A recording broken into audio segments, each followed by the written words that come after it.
कैसे हैं?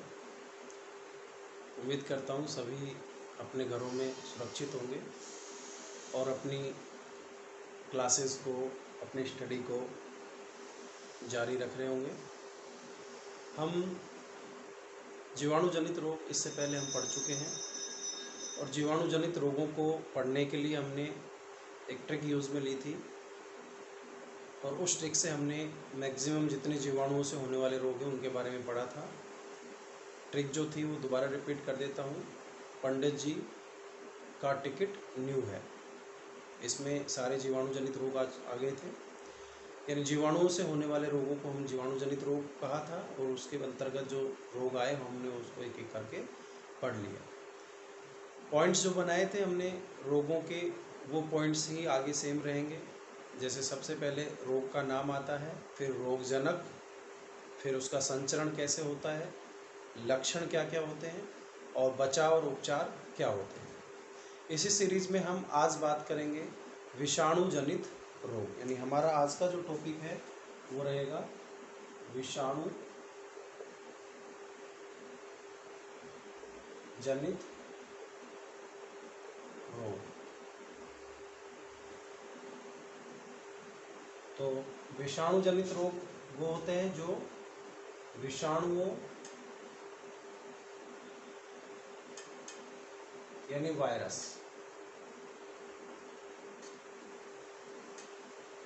से होने वाले रोग, यानी वो रोग जो विषाणुओं से यानी वायरस से होते हैं उनको हम विषाणु जनित रोग कह देते हैं।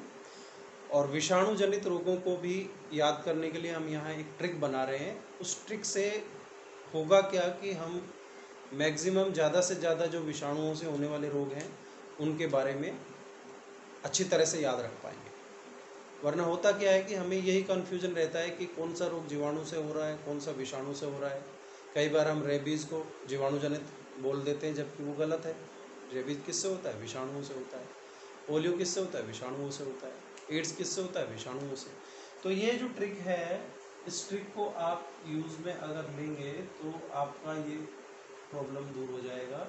सबसे पहले जो ट्रिक है, रेखा हमें हिट करके पीछे छोड़ गई। ये ट्रिक आपको याद रखना है। रेखा हमें हिट करके पीछे छोड़ गई। अब यहाँ पर देखते हैं, सबसे पहला जो वर्ड है वो रे है। तो रे से जो रोग बन रहा है वो बन रहा है रेबीज। रे से कौन सा बन रहा है? रेबीज। दूसरा है खा, और खा से जो रोग बन रहा है वो बन रहा है खसरा। खसरा, रेबीज, खसरा। रेखा से हो गया रेबीज और खसरा। है से जो रोग बन रहा है वो बन रहा है हर्पीज। ठीक है, ऐसे जो रोग बन रहा है वो बन रहा है हर्पीज। और मैं से बन रहा है मेनिंजाइटिस।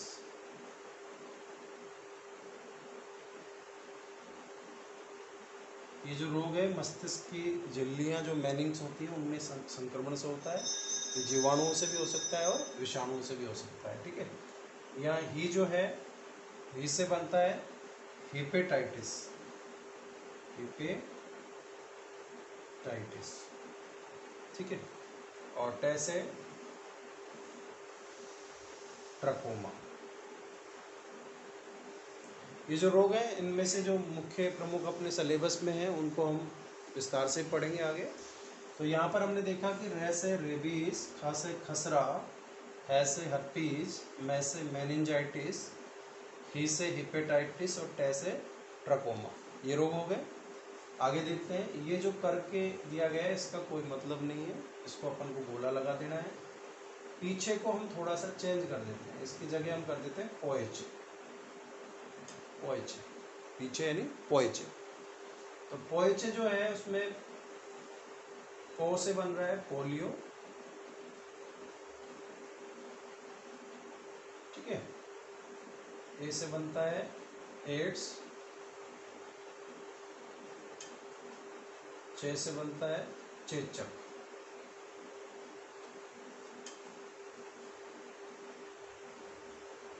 छोटी माता,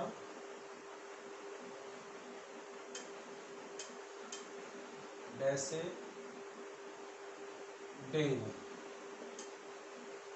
गे से गलसुआ, जिसको मम्प्स भी बोल देते हैं, गलसुआ, और ई से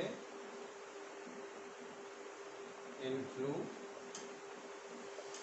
जो कि एक तरह का फ्लू है, ठीक है, खांसी जुकाम। तो यहाँ पर आगे देखा हमने, पीछे को क्या बनना है, पोएचे पोलियो, पो से ए से एड्स, चे से चेचक, छो से छोटी माता, डे से डेंगू, गे से गलसुआ या मम्प्स, और ई से इन्फ्लुएंजा। तो इस तरह से हमने देखा कि एक ट्रिक से हमने वायरस यानी विषाणु से होने वाले प्रमुख रोगों के बारे में हमने जान लिया कि कौन कौन से रोग विषाणुओं से होते हैं। विषाणु जो कि सजीव और निर्जीव के बीच की योजक कड़ी होती है, यानी कि वो ना तो पूरी तरह से सजीव है ना ही पूरी तरह से निर्जीव है, या हम दूसरे तरीके से कहें कि वो सजीव भी है और निर्जीव भी है, यानी दोनों के गुण उसमें हैं।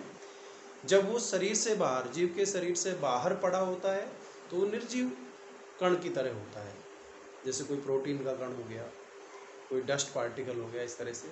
लेकिन जैसे ये हमारे शरीर में प्रवेश कर जाता है या किसी जीव के शरीर में प्रवेश कर जाता है, ये सजीवों की तरह व्यवहार करता है, ये उनकी तरह जनन करता है, अपनी संख्या बढ़ाता है और इसके साथ साथ रोग भी उत्पन्न करता है।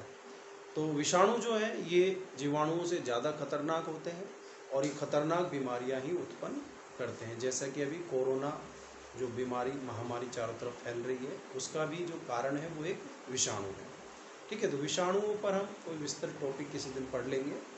फिलहाल हम ये पढ़ रहे हैं कि विषाणुओं से होने वाले प्रमुख जो रोग हैं वो कौन कौन से हैं। तो इस ट्रिक से आपको समझ में आ गया होगा कि कौन कौन से रोग विषाणुओं से होते हैं, और घर में रहते हुए जितना ज़रूरी हो घर में रहें, या फिर बहुत ज़्यादा ज़रूरी हो तो ही घर से बाहर निकलें, और अपनी ऑनलाइन जो स्टडी आपको दी जा रही है आदित्य कोचिंग की तरफ से, दिल्ली एकेडमी की तरफ से, उसको आप अच्छी तरह से घर में ही बच्चों पढ़ें और अपने टॉपिक्स क्लियर करें। Be safe, stay home.